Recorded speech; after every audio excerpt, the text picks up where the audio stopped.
네, 이번 주는 어떠한 마켓 트렌드에 주목을 해볼까요? 김석유 연구위원과 함께합니다. 어서 오십시오. 네, 안녕하십니까? 네, 오늘 어떤 소식 전해주실 건가요? 네, 조금 전에 미국 시장에서도 마이크로소프트, 페이스북 같은 종목군들이 굉장히 강하다라고 언급이 되었는데요. 네. 구글도 $900를 하회하긴 했지만 최근에 고점에서 쉽게 밀리지 않고 있습니다. 최근에 이제 구글에서 나타나고 있는 트렌드를 보면서 국내 시장에 어떤 종목군들의 연관을 좀 지어봐야 될지를 살펴보도록 하겠습니다. 네, 최근에 이메스나 페이스북 등 크게 주가가 흔들리지 않는 모습입니다. 특히 구글도 이 $900 선을 회복하지를 못했지만 고점에서 크게 흔들리지 않는 모습인데 이 부분에 대한 핵심 포인트를 살펴보고 대응 전략을 알아볼 수 있을 것 같습니다. 특히 구글에서 TV 콘텐츠 시장 진출의 그 의미 한번 찾아볼 텐데요. 지금 콘텐츠 시장의 진출 전략이 구글에는 따로 있는 겁니까? 지금 현재 유튜브라는 채널을 통해서 최근 유튜브의 유료 채널들이 굉장히 확대되고 있는 모습이거든요. 그래서 지금 TV 콘텐츠까지 장악하지 못한 양상입니다만 동영상 콘텐츠 쪽에서는 이미 구글이 장악을 하고 있다라고 해도 과언이 아닙니다.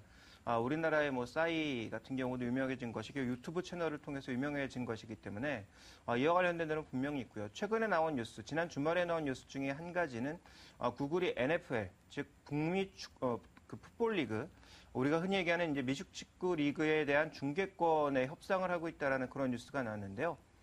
굉장히 어떻게 보면 미디어 시장을 흔들 수 있는 뉴스라고도 볼 수 있을 것 같습니다. 왜냐하면 이쪽에 굉장히 많은 돈을 주고 기존의 이제 방송 매체들이 사고 있는 그런 국면인데요. 구글이 만약에 이런 시장까지 따내는 모습을 보인다면 이제 굳이 TV 앞에 앉아서 시청을 하지 않더라도 모바일 기기로 어디서든지 미국 사람들이 원하는 콘텐츠를 소비할 수 있는 그런 시장이 점점 다가오고 있고 기존의 미디어 시장의 판도를 흔들 수 있는 부분입니다. 물론 내용을 보면 주말과 관련된 부분이기 때문에 좀 더 영향이 적을 수는 있겠습니다만 구글이 이렇게 한 발 한 발 콘텐츠 시장에 진출하는 것은 그렇지 않아도 여러 가지 시장을 장악하고 있는 구글의 입지를 더 강화시켜줄 수 있는 상황이라는 점에서 의미가 있고요. 또 하나 이제 준비된 그림을 보시면 여러 번 설명드렸습니다만 이 구글 캐스트라고 하는 $39짜리 작은 제품이 일반 TV를 스마트 TV로 만들어줄 수 있다라는 거죠. 그래서 과거부터 여러 번 강조드렸습니다만 세상에서 가장 스마트하지 않은 제품은 바로 스마트 TV다라고 말씀을 드렸는데요. 스마트 TV를 굳이 사지 않더라도 기존 TV에 연결을 하면 모바일 기기의 연결을 통해서 스마트 TV가 될 수 있는 그런 기기들이 굉장히 싼 가격에 나와 있기 때문에 구글의 컨텐츠 확보와 함께 서비스 시장에 적극적으로 진출하고자 하는 이런 흐름들이 나타나고 있다는 측면에서 구글의 행보는 앞으로 좀 더 발이 빨라지지 않을까 이렇게 판단이 되고 있습니다. 네. 구글은 컨텐츠 시장을 확대함으로써 그 입지를 굳혀나가는 모양인데요. 특히 구글 하면은 가장 떠오르는 것이 안드로이드이지 않습니까? 시장 점유율 확대가 대단하지 않습니까? 네, 최근에 이제 대단하다 정도가 아니라 거의 모든 것을 장악하고 있다라고 봐야 되겠죠. 물론 국가별 차이는 있습니다만 판매량 기준으로 혹은 점유율 기준으로 봤을 때는 안드로이드의 독주다라고 봐야 될 것 같습니다. 네. 과거 이것은 컴퓨터 시장의 윈도우 점유율과도 비슷한 양상을 보여주고 있는데요. 준비된 그림을 보시면 스마트폰 점유율 추이를 봤을 때 전 세계에서 팔리고 있는 스마트폰 10대 중에 8대가 지금 안드로이드 제품들입니다. 윈도우는 여전히 힘을 발휘하지 못하고 있고요. 블랙베리를 포함한 초기 스마트폰들도 최근에 탄력이 빠르게 줄어들고 있는 가운데 iOS, 즉 애플 같은 경우에도 비중이 20%대에서 지금 절반가량으로 줄어들고 있는 상황입니다. 지금 판매량 기준으로 봤을 때도 안드로이드의 판매량은 10대 중에 7.5대 정도의 수준을 기록하고 있는 양상이고요. iOS, 애플도 줄어들고 있고 윈도우는 조금 늘었지만 의미가 없을 정도로 느린 속도로 늘어나고 있는 상황이고요. 그래서 스티브 발머가 물러나게 되면 과연 윈도우가 어떤 식의 행보를 보일지는 좀 더 지켜봐야 되겠습니다만 시장에서는 애플과 윈도우, 구글의 이 3파전 정도로 예상했는데 지금은 3파전이 아니라 완전히 안드로이드의 독주에 나머지 업체들이 좀 쫓아가는 듯한 그런 모습을 보여주고 있고 이외에 블랙베리를 비롯한 나머지 제품들은 아예 영향력 자체가 사라지는 즉 회사의 존폐 위기에 쌓이는 그런 모습을 보이고 있다는 관점에서 시장의 전반적인 흐름은 굉장히 둔화되고 있다라고 봐야 될 것 같고요. 안드로이드의 독주가 이어지는 것은 스마트폰 시장뿐만이 아닙니다. 그동안 애플이 적어도 60% 이상 장악해왔던 이 태블릿 시장에서도 변화가 나타나고 있는데요. 준비된 그림을 보시면 태블릿 시장 점유율에서도 안드로이드가 50%를 넘어서 현재 60%를 넘어서고 있는 상황입니다. 물론 여기에는 상당수 많은 중국의 저가 브랜드가 아무래도 안드로이드를 OS로 이용하다 보니까 나타난 현상이라고 볼 수 있겠습니다만 그동안 굉장히 견조했던 것은 스마트폰이 아니라 태블릿 쪽이었는데요. 애플 쪽의 태블릿 시장 점유율 하락이 과연 어떻게 반영될지 여부도 우리가 좀 살펴볼 필요가 있을 것 같고요. 다만 국가별로는 차이가 나타나고 있는 것이 준비된 그림을 보시면 미국이나 영국, 호주 같은 지역에서는 여전히 지금 이 안드로이드보다는 iOS 진영이 힘을 발휘하고 있는 국면이다라고 봐야 될 것 같습니다. 그렇지만 그 아래쪽에 놓여 있는 지금 이머징 마켓을 중심으로 봤을 때는 현재 회색 국면으로 표시되고 있는 안드로이드가 절대적으로 지금 우위를 차지하고 있는 국면이죠.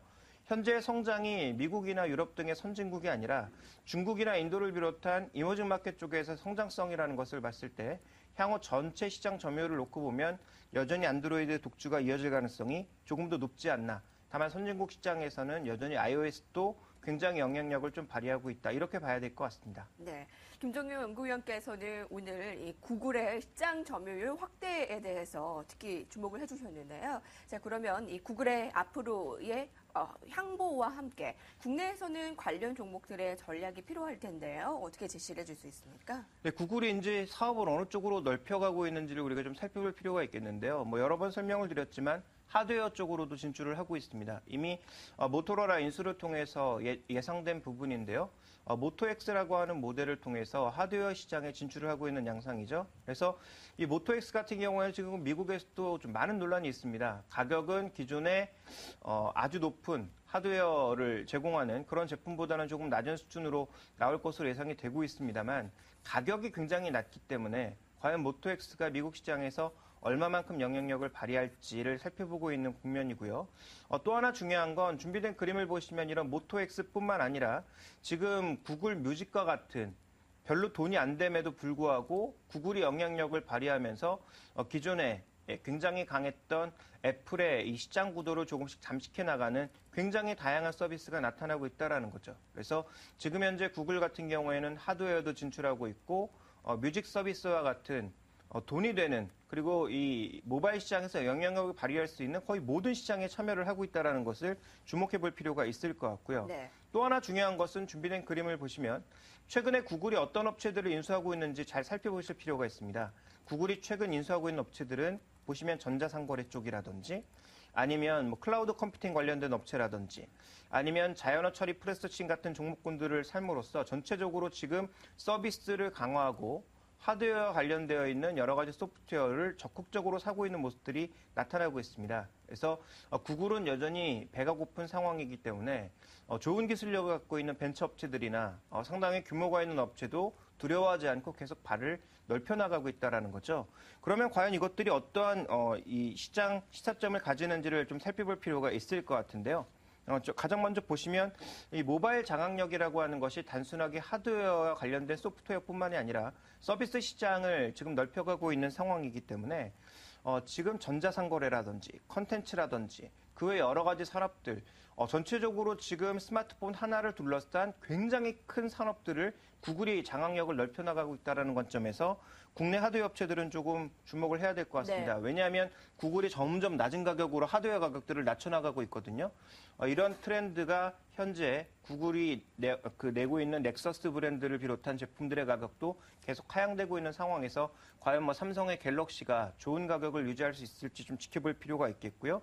또 하나, 만약에 구글이 지금 공짜로 제공하고 있는 IT 서비스에 대해서 조금의 가격을 부여하기 시작한다면 이와 관련된 흐름이 굉장히 크게 나타날 수도 있다는 거죠. 그래서 소비자들의 저항 때문에 쉽게 가격을 부여하지 못하겠지만 굉장히 낮은 가격대로 지금 현재 제공하고 있는 서비스에 가격을 부여한다면 구글도 굉장히 이익이 크게 늘어날 수 있다는 점에서 여기서 가질 수 있는 시사점, 관심 종목은 결국은 구글과 대등한 관계를 유지할 수 있을 정도의 하드웨어 능력이 있는 회사. 그러니까 우리나라 시장에서 아무래도 하드웨어가 제일 강하지 않습니까? 그래서 그 측면에서 보면 여전히 구글과 대등한 관계를 유지해 나갈 수 있을 정도의 영향력을 가지고 있는 국내 하드웨어 회사는 삼성전자밖에 없다라는 거죠. 중요한 핵심 부품을 많이 만들고 있고 세트 쪽에서도 여러 가지 위험이 노출되고 있습니다만 대응 능력이 가장 좋다라는 측면에서 삼성전자에 대한 장기적인 관심은 여전히 우리 시장에서 버릴 수 없는 가장 중요한 종목이라고 봐야 될 것 같고요. 최근 페이스북의 추이라든지 전반적인 IT 서비스 측면에서 봤을 때 가장 중요한 건 가입자의 확보입니다. 그래서 과연 얼마만큼 숫자의 가입자를 확보하고 있고 네. 그 가입자들의 로열티를 높일 수 있는지가 중요한데요. 그런 측면에서 본다면 올해만 4억 명 이상을 확보할 것으로 예상되고 있는 라인의 가치는 앞으로도 높아질 수 있다는 겁니다. 그래서 구글의 최근의 약진을 본다면 우리 시장에서 연관되어 있는 종목으로서는 분리되는 네이버 그리고 국내에서 하드웨어 능력이 여전히 뛰어나다라고 볼 수 있는 삼성전자 두 종목에 대한 장기 투자에 대해서는 여전히 강력 매수 관점으로 봐야 네. 되지 않을까 판단하고 있습니다. 네이버라고 하면 이제 NHN을 의미를 하는 거겠는데요. NHN과 그리고 구글과 대적할 수 있는 우리나라의 유일한 종목 삼성전자 이 두 종목을 구글과 연관해서 살펴볼 수 있겠군요. 김종희 연구위원과 함께했습니다. 고맙습니다.